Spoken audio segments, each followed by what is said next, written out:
السلام علیکم۔ صبح بہار ہم ہیں آپ کے ساتھ۔ آپ سب دوستوں کو اس چینل میں خوش آمدید۔ شرفائے ملت دوستوں رسیدوں،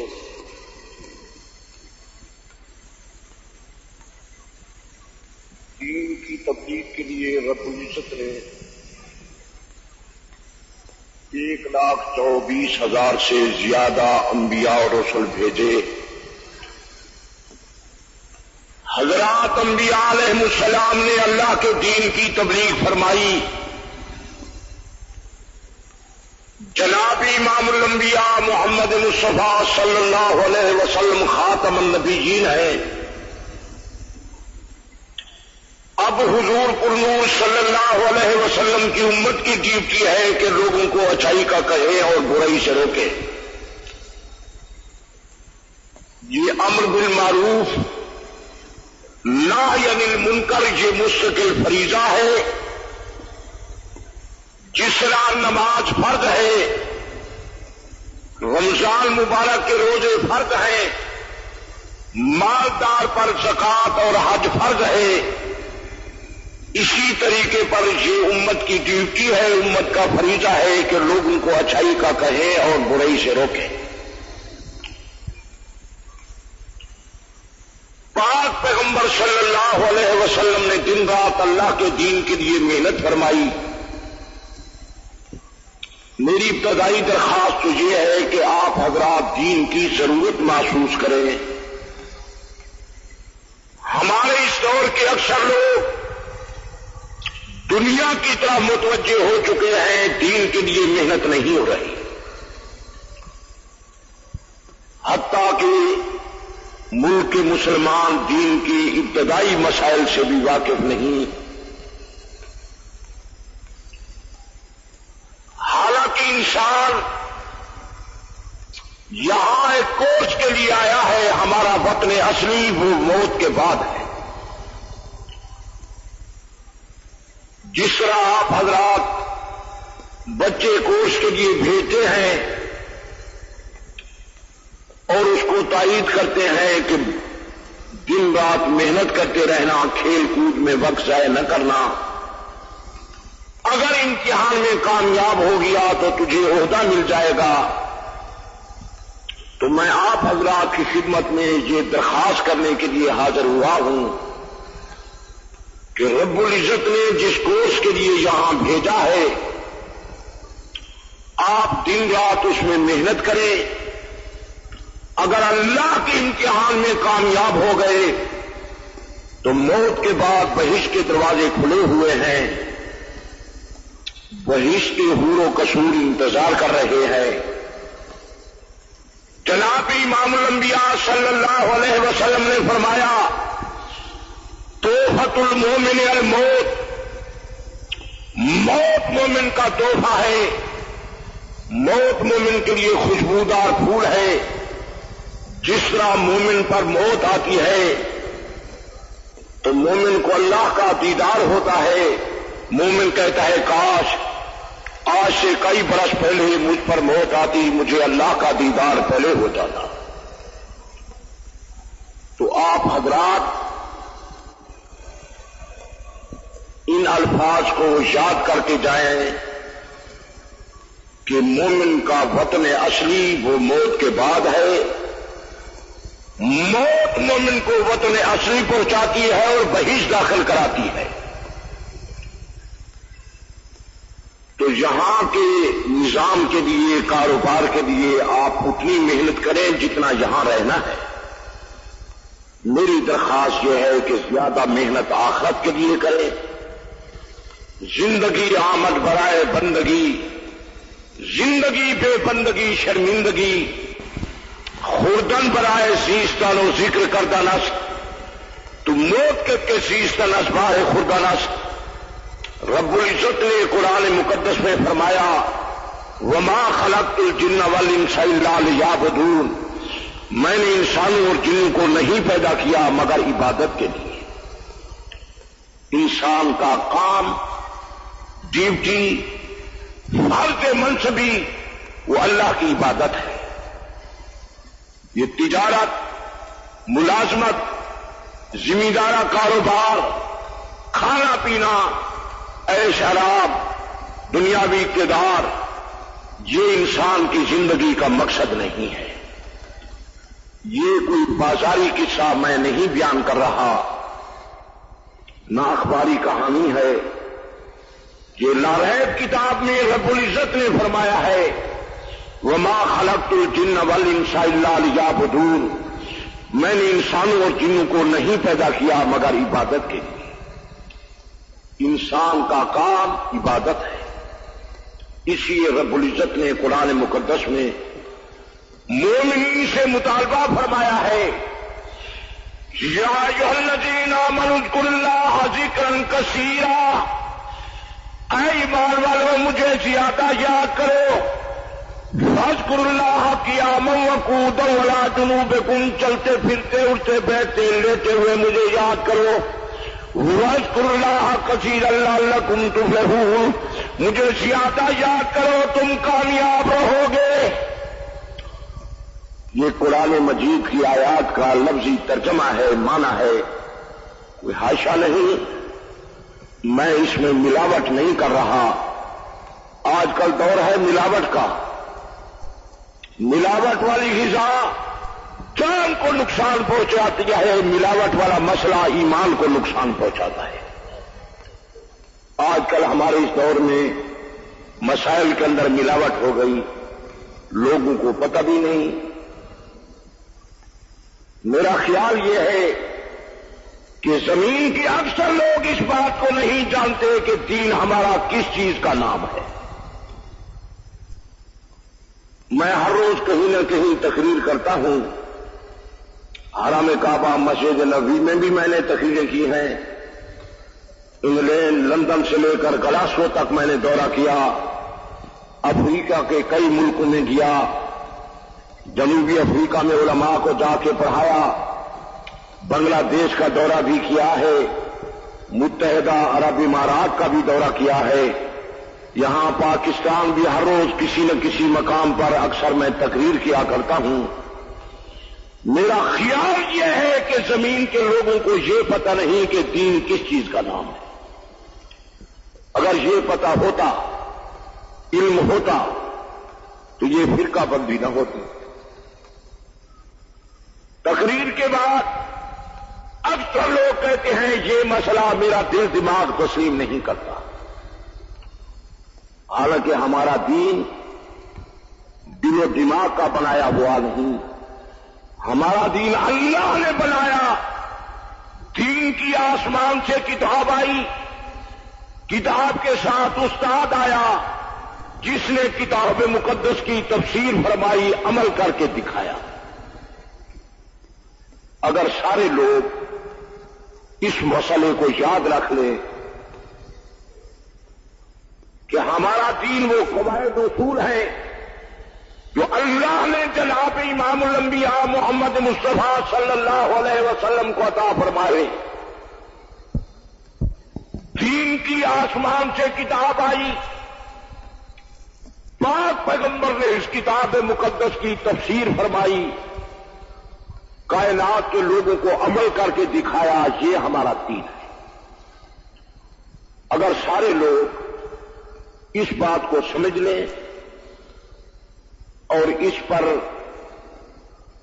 سارا اپنا پروگرام مرتب کریں کہ ہمارا دین پاک پیغمبر کے گھر سے آیا ہے اور اللہ نے بنایا ہے، رحمت للعالمین صلی اللہ علیہ وسلم نے اس دین کی تبلیغ فرمائی ہے، تو یہ سارا مذہبی انتشار ایک دن میں ختم ہو جائے گا۔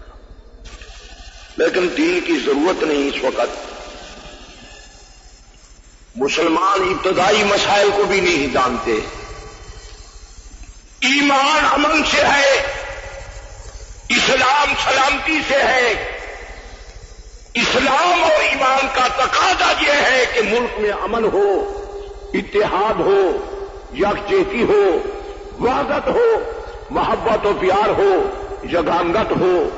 یہ فتنہ و فساد، بغض و عناد اسلام اور ایمان کے خلاف ہے۔ اسلام کا لفظی معنی سلامتی ہے، ایمان کا لفظی معنی امن ہے، انسان ان سے ہے، اس کا معنی میل جول، محبت و پیار، ہمدردی و غمخاری کا۔ تو آپ حضرات اس بات پر غور کریں، پیچیدہ مسائل تو بڑے علماء بیان کرتے ہیں، نہ ان کو وہ مسئلے سمجھ آتے ہیں نہ لوگوں کو سمجھ آتے ہیں۔ میں تو آپ حضرات کی خاطر یہ دینی باتیں عرض کر رہا ہوں کہ ایمان کا درجہ تو بہت اونچا ہے، اسلام کا تو بڑا مقام ہے۔ میں تو دیکھ رہا ہوں کہ ہماری انسانیت بھی دن بدن کمزور ہو رہی ہے، کیونکہ انسان جب ان سے ہے، اس کا لفظی معنی یہ ہے کہ ایک دوسرے سے پیار، ہمدردی، غمخواری، لیکن یہ چیزیں دن بدن مفقود ہوتی جا رہی ہے، تو اس سے معلوم ہوتا ہے کہ ہماری انسانیت کمزور ہو گئی ہے۔ یہ چیزیں تب حاصل ہوتی کہ دین کی تعلیم ہوتی، علماء کے ساتھ جوڑ ہوتا، ہمارے مسلمان ضروریات دین کی تعلیم حاصل کرتے، مساجد میں آتے، آخرت کا فکر فرماتے، جس طرح حضور پر نور صلی اللہ علیہ وسلم نے فرمایا، لوگوں نوّروا منازلکم بالصلاۃ وقراءۃ القرآن، اپنے گھروں کو نماز سے منور کرنا، قرآن کی قراءت سے منور کرنا۔ نبی پاک صلی اللہ علیہ وسلم نے فرمایا، افضل عبادت امتی قراءۃ القرآن، میری امت کی بہترین عبادت قرآن کا پڑھنا ہے۔ قرآن پڑھنے والا رب سے باتیں کر رہا ہے۔ حضرت ابو حنیفہ رحمۃ اللہ علیہ جس مقام پر فوت ہوئے، آپ نے اس جگہ پر 60,000 دفعہ قرآن مجید کا ختم کیا تھا۔ حضرت عثمان ذو النورین ایک رات میں قرآن کا ختم کرتے تھے۔ صدیق و فاروق کی راتیں مصلی پر گزرتی تھی۔ حیدر کرار کے متعلق کتابوں میں لکھا ہوا ہے کہ کوشش فرماتے تھے دن رات میں 1000 رکعت نماز نفل پوری ہو جائے۔ یہ چیز کیوں تھی؟ شاگردان رسول، تربیت یافتگان رسول کا نماز سے اتنا تعلق کیوں تھا؟ آقا کی راتیں مصلی پر گزرتی تھی۔ علماء حضرات سے پوچھیں، سیاہ ستہ کی حدیثوں میں ہے، جناب امام الانبیاء محمد مصطفیٰ صلی اللہ علیہ وسلم نوافل پڑھتے، قدم متورم ہو جاتے، پیر سوج جاتے، جس وقت فارغ ہوتے عرض کرتے ہیں، پیارے رب آپ کی عبادت کا حق ادا نہیں ہو سکا۔ اس لفظ پر آپ غور فرمائیں، حضور محبوب رب العالمین ہے، جناب امام الانبیاء محمد مصطفیٰ 14 طبق کے سردار، دونوں جہانوں کے سردار، انبیاء رسول کے سردار، نور و بشر کے سردار، چل کیوں اصل پیغمبر، جن کی تینت جنت کی تینت تھی، جو اللہ سے پڑھ کے آئے، ان کی راتیں مصلی پر گزرتی ہیں، پیر چھوٹ جاتے ہیں۔ آپ سوچیں کہ ہم نے بھی کبھی اتنا وقت نماز کے لیے دیا ہے؟ رمضان مبارک میں تراویح پڑھتے ہیں تو مشورہ ہوتا ہے کہ ایسا قاری ہو جو 1 گھنٹے میں ہم کو فارغ کر دے۔ اکثر مساجد میں 1 گھنٹے میں فارغ۔ کبھی آپ حضرات نے علماء سے پوچھا ہے کہ حضور نے جب جماعت کرائی تھی، یہ نماز پڑھائی تھی، کس وقت لوگ فارغ ہوئے تھے؟ یہ سیاہ ستہ کی حدیثوں میں ہے، بخاری شریف میں ہے، ترمذی شریف میں ہے کہ حضور نے جب تراویح کی جماعت کرائی، جمع لہ ونساؤہ والناس، نبی پاک نے کنبے قبیلے کو جمع فرمایا، مرد آئے، بیویاں مہاجرین انصار سے مسجد نبی بھر گئی، پاک پیغمبر نے تراویح کی جماعت کرائی. صحابہ کہتے ہیں اتنی دیر ہو گئی ہم کو محسوس ہوتا تھا یفوت الفلاح، شاید سحری کا ٹائم بھی ختم ہو جائے. یعنی اگر 4 بجے ٹائم ختم ہوتا تھا تو پاک پیغمبر نے 3:45 بجے تک تراویح کی جماعت کرائی. شاگردان رسول گھروں کو گئے، 15-20 منٹ نماز صبح سے باقی تھے. کسی نے کھجور کا دانہ کھایا، کسی نے پانی پیا، کسی نے 1-2 لقمہ کھایا. پھر صبح کی اذان ہو گئی. سارے مہاجر انصار مسجد نبوی میں آئے. صبح کی نماز پاک پیغمبر کے پیچھے آ کر جماعت کے ساتھ ادا کی. یہ تراویح کا مسئلہ کتابوں میں لکھا ہوا ہے. حضور نے خود جماعت کرائی. اور آپ کے پڑھے لکھے لوگ کہتے ہیں کہ یہ نماز حضرت عمر نے بنائی ہے. بالکل غلط. ہمارا دین اللہ نے بنایا. پاک پیغمبر صلی اللہ علیہ وسلم نے بتلایا. تراویح کی نماز حضور نے پڑھائی، خود جماعت کرائی. میں یہ تاریخی جھوٹا قصہ نہیں سنا رہا. MA BA کے کورس میں اکثر جھوٹے تاریخ کے قصے ہیں، کیونکہ وہ روٹی کا کورس ہے، دین کا کورس نہیں ہے. یہ کالا جلا کورس، کال کی کتابیں واقعات، یہ روٹی کا کورس ہے. دین کا کورس وہ ہے جو اللہ نے بنایا، پاک پیغمبر کی مقدس تعلیم سے آیا ہے. تو حضور پر نور صلی اللہ علیہ وسلم نے خود یہ نماز پڑھائی اور جماعت کرائی اور امت کو بتلایا کہ یہ نماز اللہ کو بڑی محبوب ہے. پاک پیغمبر کے بعد تمام مہاجرین انصار صحابہ اہل بیت نے باقاعدگی سے اس نماز پر اجماع کیا اور قراء کو حکم دیا کہ لوگوں کو یہ نماز پڑھاؤ. لیکن ہمارے دور کے بعض لوگ کہتے ہیں کہ بھئی کتنی رکعتیں پڑھنی چاہیے. جن لوگوں نے حضور کے پیچھے یہ نماز پڑھی تھی، آپ میرے الفاظ پر غور فرمانا، میں اس وقت نہیں تھا، صحابۃ الرسول موجود تھے، پاک پیغمبر کے پیچھے انہوں نے نماز ادا کی. تو امام ترمذی نے ترمذی شریف کے صفحہ 99 پر لکھا ہے کہ اکثر اہل علم میں، اکثر علماء 20 رکعت تراویح کے قائل ہیں، جس طرح حضرت علی اور حضرت عمر اور اصحاب رسول کی روایت ہے. یہ حدیث کی کتاب کا حوالہ دے رہا ہوں، میرا نام نہ کر. نماز کے بعد یہ نہ کہنا کہ عبدالستار توشفی یوں کہتا تھا. میں عالم نہیں ہوں، نہ میرا کوئی فیصلہ آپ حضرات کے لیے واجب العمل ہے. میں تربیت یافتگان رسول کا فیصلہ سنا رہا ہوں، حدیث کی کتاب سے سنا رہا ہوں.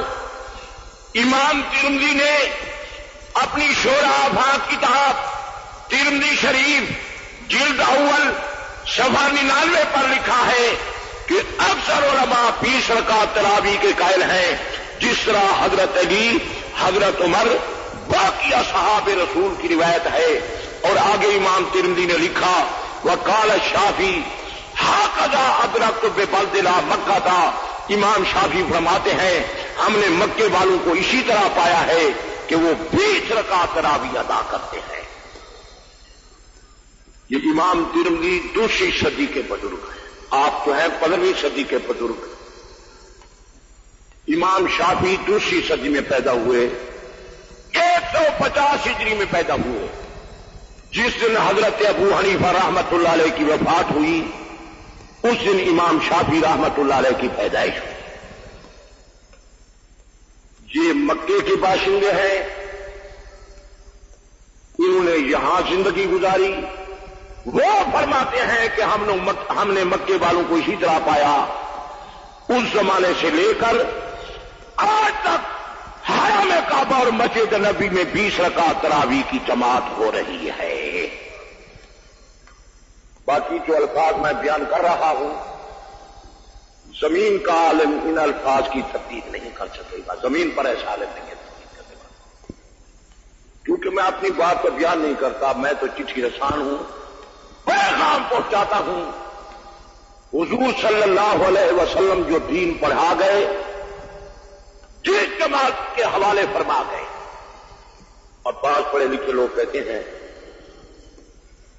کہ ہم خدا کی بات مانیں گے۔ بھائی خدا کی بات کہاں سے آئے؟ بات کہتے ہیں مصطفیٰ کی بات مانیں گے۔ میں ان دونوں حضرات کی خدمت میں یہ درخواست کرتا ہوں کہ خدا کی بات کہاں سے آئے گی؟ یہ قرآن خدا نے لکھ کر نہیں بھیجا، یہ آپ کے معلومات ہیں۔ تورات کی تختیاں لکھی ہوئی تھیں، موسیٰ علیہ السلام لکھی ہوئی تختیاں لے آئے، لیکن یہ قرآن آسمان سے لکھا ہوا نہیں آیا۔ اللہ نے فرمایا جبریل یہ قرآن کی آیتیں میرے مصطفیٰ تک پہنچاؤ، محمد مصطفیٰ یہ قرآن صحابہ سے لکھوائیں گے۔ مجھے مصطفیٰ پر بھی اعتماد ہے اور لکھنے والے صحابہ پر بھی اعتماد ہے۔ یہ لفظ یاد کرنے ہیں آپ۔ یہ ٹھیک ہے کہ یہ لارب کتاب اللہ کا کلام ہے، اللہ کا قرآن ہے، آسمان سے یہ آیتیں آئی ہیں، لیکن ہم تک پاک پیغمبر کی زبان نے پہنچائی ہیں۔ حضور نے فرمایا ہے اگر نبی کے فرمان پر اعتبار نہیں تو قرآن پر کیسے اعتبار؟ ہم کو حضور کی زبان نے یہ قرآن بتلایا ہے۔ فرمانے والے مصطفیٰ ہیں، تحریر کرنے والے صحابہ ہیں۔ اگر مصطفیٰ کو نہیں مانو گے تو قرآن پر ایمان نہیں رہے۔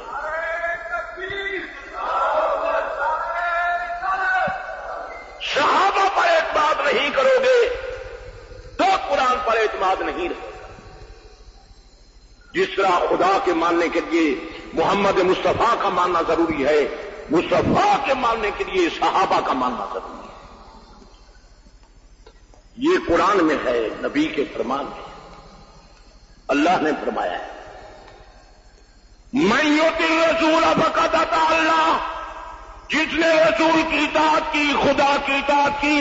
قل ان کنتم تحبون اللہ فاتبعونی، میرے پاک پیغمبر ان کو کہہ دیجئے اگر خدا سے محبت ہے تو میرے پیچھے آؤ، میرے نقش قدم پر چلو۔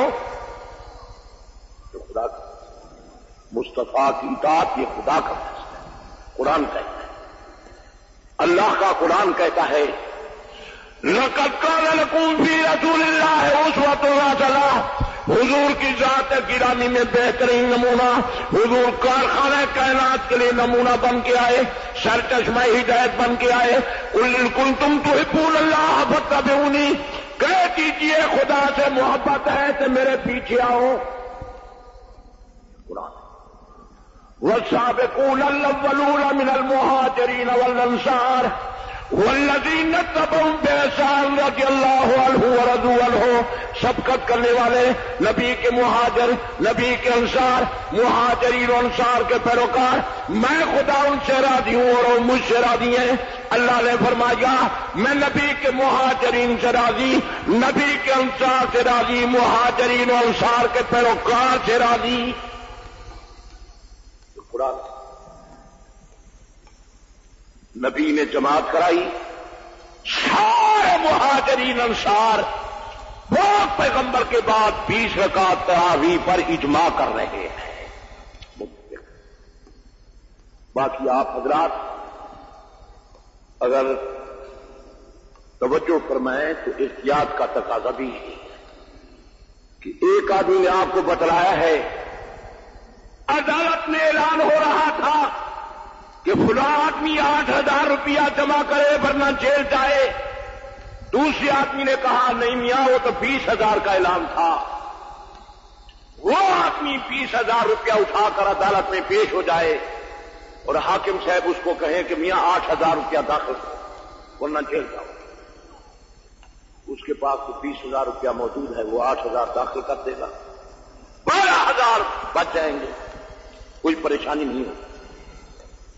اگر وہ آدمی عدالت میں پیش ہو اور 8,000 روپیہ لے جائے اور حاکم صاحب کہے کہ 20,000 داخل کرو ورنہ جیل جاؤ، تو آپ سوچیں کہ اس وقت اس کے پاس تو 8,000 روپیہ ہے، وہ 12,000 روپیہ کہاں سے لائے گا؟ اس کو تو جیل جانا پڑے گا۔ احتیاط کا تقاضا یہی ہے کہ آپ 20 رکعت پڑھیں۔ میں نہیں کہہ رہا، صحابۃ الرسول فاروق اعظم حیدر کرار اصحاب رسول فرما رہے ہیں۔ امام بیہقی نے سنن کبریٰ میں لکھا ہے کہ حضرت علی المرضی شیر خدا رضی اللہ تعالیٰ عنہ نے قاریوں کو حکم فرمایا کہ لوگوں کو 20 رکعت تراویح پڑھاؤ۔ احتیاط اچھی ہے، وقت بھی زیادہ صرف ہوگا، اور ساتھ ساتھ قرآن مجید میں بھی ہے، رب العزت نے فرمایا میرے بندے وہ ہیں، میرے محبوب وہ ہیں، والذین یبیتون لربہم سجدا وقیاما، جن کی راتیں سجدے اور قیام پر گزرتی ہیں، سجدے کر رہے ہیں، قیام کر رہے ہیں، تو زیادہ راتیں رکوع اور سجدے میں گزرنی چاہیے۔ اور میرے پاس اس وقت سٹیج پر یہ ایران کی چھپی ہوئی کتاب بھی ہے، استفسار جلد اول، اس کے اندر لکھا ہوا ہے کہ حضرت امام جعفر صادق رمضان میں 20 رکعت زائد پڑھتے تھے۔ اگر کوئی دیکھنا چاہے تو نماز کے بعد یہ حوالہ دیکھ سکتا ہے، اس کے صفحہ 466 پر ہے۔ امام رضا فرماتے ہیں میرے ابا جان رمضان کے آخری عشرے میں نماز کو زیادہ کر دیتے تھے، فی کل لیلۃ 20 رکعہ، ہر رات کے اندر روزانہ 20 رکعت زائد فرماتے تھے۔ یہ استفسار جلد اول کے صفحہ 464 پر ہے۔ امام محمد باقر نے خط لکھا کہ رمضان میں زیادہ کرو، نماز زیادہ ادا کرو، صلی فی اول شہر رمضان، رمضان کی پہلی رات کو شروع کرو، فی 20 لیلہ، 20 رات تک پڑھنا، ہر رات کے اندر 20 رکعت 20 رکعت زائد ادا کر۔ اور اس کتاب کے صفحہ 462 پر ہے کہ امام جعفر صادق کی عادت تھی جب رمضان کا مہینہ آتا تھا تو اپنی نماز کو زیادہ کر دیتے تھے۔ منذ اول لیلۃ من شہر رمضان، رمضان کی پہلی رات کو شروع کرتے تھے، الی تمام 20 لیلہ، 20 رات تک پڑھتے تھے، فی کل لیلۃ 20 رکعہ، ہر رات کے اندر 20 رکعت زائد ادا کرتے۔ وہ جو آپ حضرات نے سن رکھا ہے کہ فاروق اعظم نے یہ نماز بنائی تھی، یہ صحیح ہے۔ اور یہاں امام جعفر صادق نے فرمایا ہے، اس کتاب کے صفحہ 461 پر ہے، عن ابی عبداللہ علیہ السلام قال قال رسول اللہ صلی اللہ علیہ وسلم اذا دخل شہر رمضان، حضرت امام جعفر صادق فرماتے ہیں جناب رسول اللہ صلی اللہ علیہ وسلم کی عادت تھی جب رمضان کا مہینہ داخل ہوتا زیادہ بھی صلاتے اپنی نماز کو زیادہ کر دیتے، والا چیز عزیز و فجیت ہوں، میں جعفر صادق بھی زیادہ کرتا ہوں۔ تو لکھا ہوا ہے کہ علماء رمضان کے اندر اپنی نماز کو زیادہ کر دیتے۔ اس نماز کی برکت ہے کہ سنی کے گھر گھر میں قرآن مقدس کا ہاتھ ہے، یہ تراویح کی برکت ہے۔ اللہ تعالیٰ تمام مسلمانوں کو رمضان مبارک کے احترام کرنے کی توفیق عطا فرمائے، جن کو لوگ روزہ رکھیں اور رات کو تراویح کی نماز ادا کریں۔ پیغمبر صلی اللہ علیہ وسلم ساری زندگی میں رمضان مبارک کی اکثر راتیں عبادت میں گزارتے تھے۔ قیامت کا دن 50,000 سال کا ہوگا، لوگ سوچیں کہ کھانا کہاں سے لائیں گے، پانی کہاں سے لائیں گے، اللہ کی رحمت کے سوا سایہ نہیں ہوگا، نفسی نفسی ہوگی، یہ قرآن مجید ہے۔ تو آپ حضرات اللہ کے دین کا پرچم اٹھائیں، پاک پیغمبر کے نقش قدم پر جائیں، باقی کوئی مسئلہ سمجھ نہ آئے کہ حضور کے واضح ہدایات ہیں۔ جناب رحمت اللہ علیہ نے فرمایا میری امت کی 70 تولہ ہو جائے گی، سارے تولے جہنم میں جائیں گے، ایک تولہ بہشت میں جائے گا، مال علیہ وصحبہ جس راستے پر میں جا رہا ہوں میری جماعت جا رہی ہے، یہ راستہ نجات کا راستہ، یہ راستہ سرخروئی کا راستہ، یہ راستہ کامیابی کا راستہ، یہ راستہ بہشت کا راستہ۔ حضور صلی اللہ علیہ وسلم نے فرمایا علیکم بسنتی و سنت الخلفاء الراشدین، میرے پیچھے آنا، میرے خلفاء الراشدین صدیق و فاروق غنی و علی کی پیروی کرنا۔ اور قرآن مقدس کا فیصلہ تو آپ پہلے سن چکے ہیں کہ اللہ نے فرمایا نبی کے نقش قدم پر چلو۔ میں خدا نبی کے مہاجرین سے راضی، انصار سے راضی، مہاجرین و انصار کے پیروکار سے راضی۔ اگر تیسری حدیث بھی آپ یاد رکھ لیں تو میرا خیال پیدا ہوگا۔ حضور صلی اللہ علیہ وسلم نے فرمایا خیر القرون قرنی ثم الذین یلونہم ثم الذین یلونہم، بہترین جماعت میری جماعت ہے، شاگردان رسول، تربیت یافتگان رسول، صحابۃ الرسول، جن کو حضور نے کتاب و سنت کا سبق پڑھایا، صدیق، فاروق، غنی، مہاجر و انصار، حسن حسین، یہ بہترین لوگ۔ اور حضور نے فرمایا ثم الذین یلونہم، ان کے بعد وہ لوگ ہیں جو ان کے پیچھے ہیں جنہیں تابع۔ ثم الذین یلونہم، ان کے بعد وہ لوگ جو ان کے پیچھے ہیں تبع تابع۔ تو میرے خیال میں اگر یہ تین حدیثیں آپ حضرات یاد رکھ لیں تو سارا دین سمجھ آ جائے گا۔ ما انا علیہ و صحابی، میرے پیچھے آؤ، میری جماعت کے پیچھے آؤ، خلفائے راشدین کے نقش قدم پر چلو۔ یہ تین جماعتیں بہترین جماعتیں ہیں، صحابہ، تابعی، تبع تابعی۔ یہ حضرت ابو حنیفہ رحمۃ اللہ علیہ کی بات جو ہم مان رہے ہیں یہ تابعی ہے، حضور کے فرمان کے مطابق یہ بہترین ہے۔ ہر آدمی آخر کسی پر اعتماد کرتا ہے۔ آپ حضرات مسائل کے سلسلے میں کسی پر اعتماد کرتے ہیں، نہ خدا سے ملاقات ہے نہ محمد مصطفیٰ سے ملاقات ہے، آخر کسی پر اعتماد کرنا ہے، کسی سے پوچھنا ہے۔ تو ہم آئے ہیں 14ویں صدی میں، ہم اپنے دل دماغ پر اعتماد نہیں کرتے، نہ ہمارے اندر علم ہے، نہ زہد ہے، نہ تقویٰ ہے، نہ ریاضت ہے، نہ خشیہ الہی ہے۔ ہم ان لوگوں کے پیچھے چلتے ہیں جن کو حضور نے فرمایا بہترین لوگ ہیں، صحابہ، تابعی، تبع تابعی۔ صحابۃ الرسول، حضور کی ازواج مطہرات، پاک پیغمبر کے چچا حمزہ و عباس، حضور صلی اللہ علیہ وآلہ وسلم کے دیگر صحابہ۔ یہ نام میں نے اس لیے لیا ہے کہ حضور کی جماعت کا نام ہے صحابہ۔ بیت عربی میں گھر کو کہتے ہیں، اہل بیت کا لفظی معنی گھر والے، یہ حضور کی جماعت کا نام ہے۔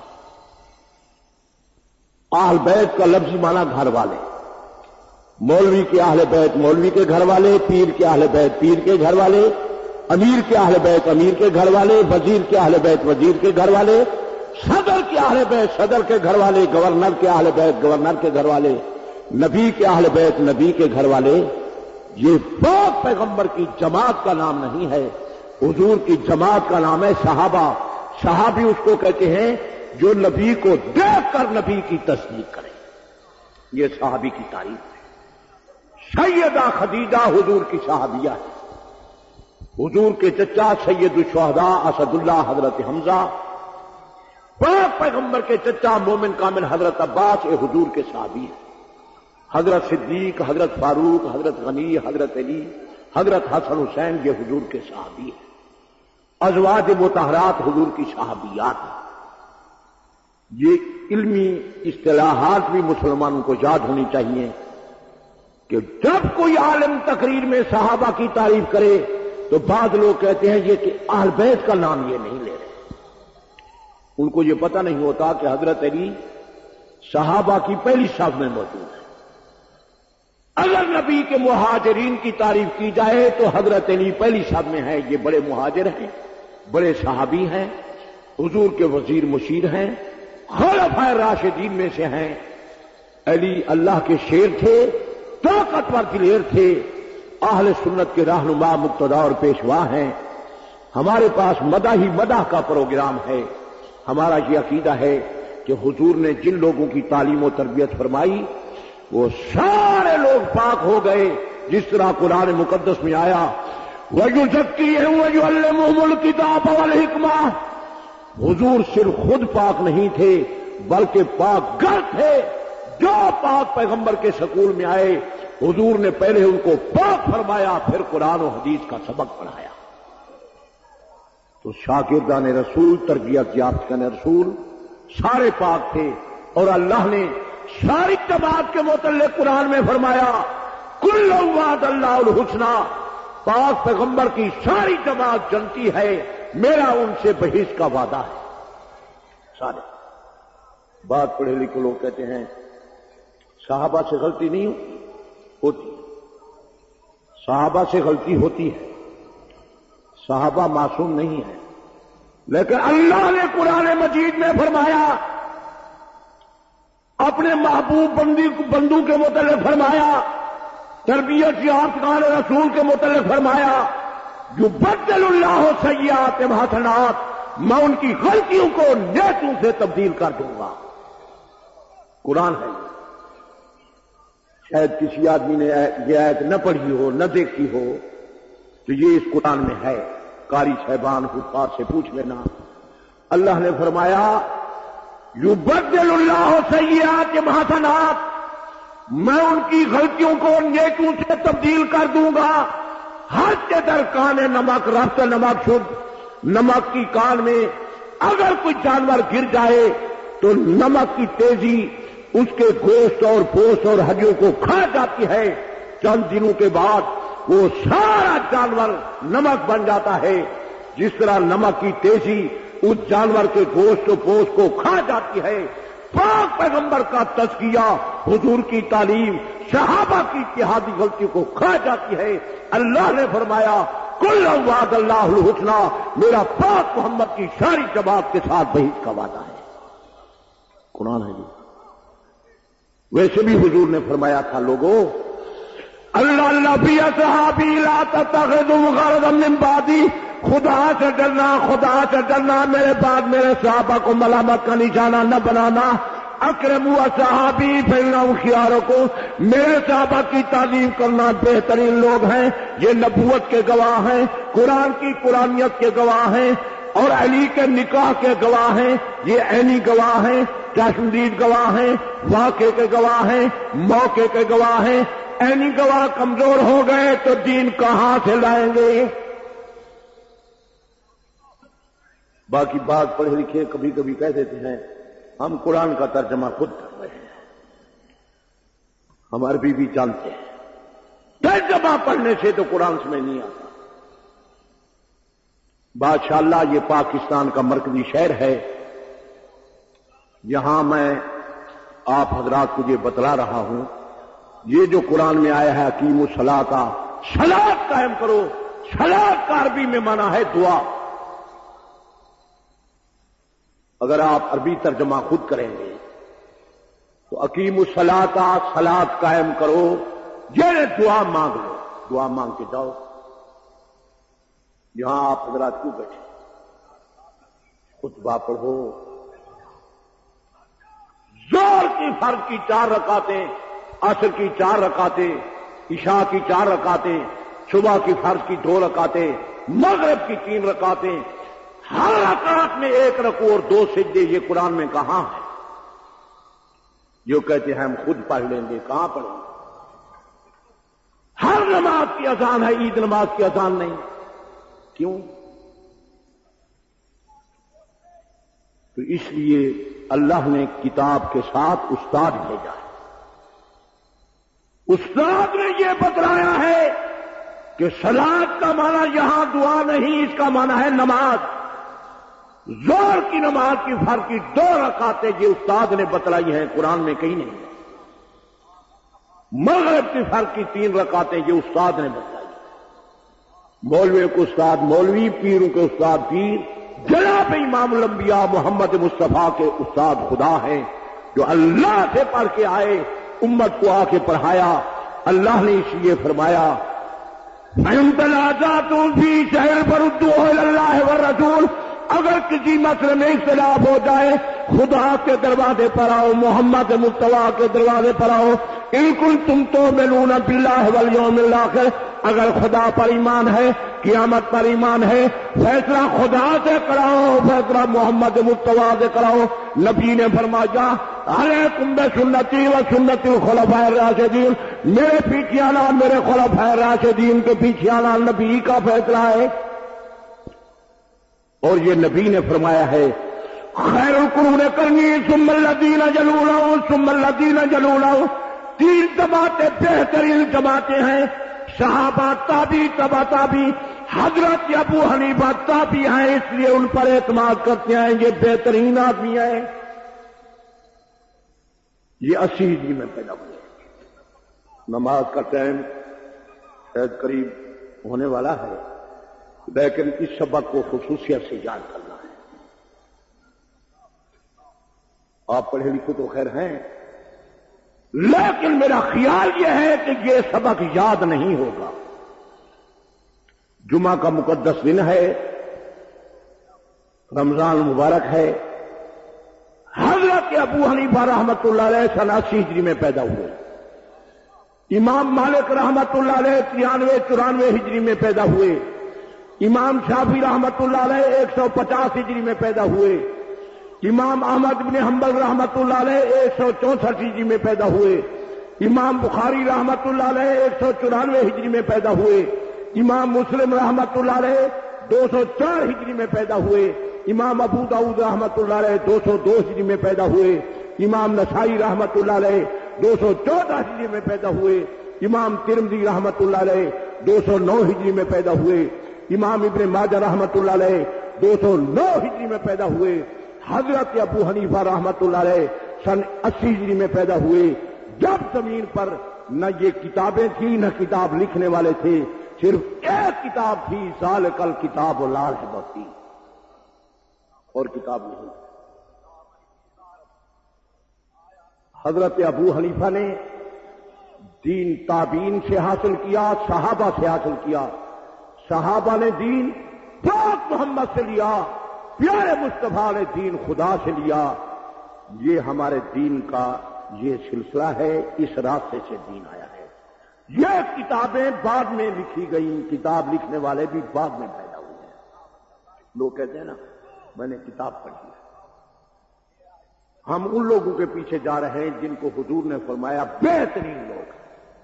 ہم ان کی فہم و فراست، فقہ پر اعتماد کر رہے ہیں جن کو حضور نے فرمایا بہترین ہیں۔ آخر کسی کے فہم پر اعتماد کرنا، کئی آدمی مجھ پر اعتماد کرتے ہیں، میری سوچ پر اعتماد کرتے ہیں۔ آخر آپ حضرات کسی تعلیم یافتہ کی فہم، سوچ، فقہ پر اعتماد کریں گے تو ہم حضرت ابو حنیفہ رحمۃ اللہ علیہ کی فقہ پر اعتماد کرتے ہیں کہ یہ شاگرد ہیں صحابہ کے، صحابہ شاگرد ہیں محمد مصطفیٰ کے، پیارے محمد مصطفیٰ شاگرد ہیں خدا کے۔ ہمارا دین وہیں سے آیا ہے۔ حضرت ابو حنیفہ رحمۃ اللہ علیہ کی فقہ کے مسئلے قرآن و حدیث کے مطابق ہیں۔ یہ قرآن و حدیث کا گویا کہ ترجمہ ہے۔ جس طرح آپ حضرات میری باتیں سن رہے ہیں، آپ خدا کے ماننے والے ہیں، مصطفیٰ کے ماننے والے ہیں، اس بنا پر سن رہے ہیں کہ خدا اور مصطفیٰ کے فیصلے ہم کو سنائے۔ تو حضرت ابو حنیفہ پر ہم اس بنا پر اعتماد کرتے وقت کے عالم ہیں اور مجتہد ہیں۔ ان کی فقہ پر، فہم پر، سوچ پر، اس بنا پر ہم کو اعتماد ہے کہ پاک پیغمبر نے فرمایا یہ لوگ بہترین لوگ ہیں۔ اللہ تعالیٰ ان بہترین لوگوں کے نقش قدم پر چلنے کی ہم کو توفیق عطا فرمائے۔ ہمارے اس دور میں بڑی بیماری یہ ہے کہ ہر آدمی اپنے دل، دماغ، خواہش و خیال کی پیروی کرتا ہے۔ میں نے آپ کو بتلا دیا کہ دین کے مسائل کے سلسلے میں ہمارے سارے مسئلے اول سے لے کر آخر تک خدا اور مصطفیٰ کے فرمان میں موجود ہیں۔ جن کو ہم مانتے ہیں خدا اور مصطفیٰ کے فیصلے کے مطابق مانتے ہیں، اپنے دل، دماغ، خواہش و خیال کی ہم پیروی نہیں کرتے۔ ہمارا دین نبی کی غلامی ہے، ہم سنی ہیں،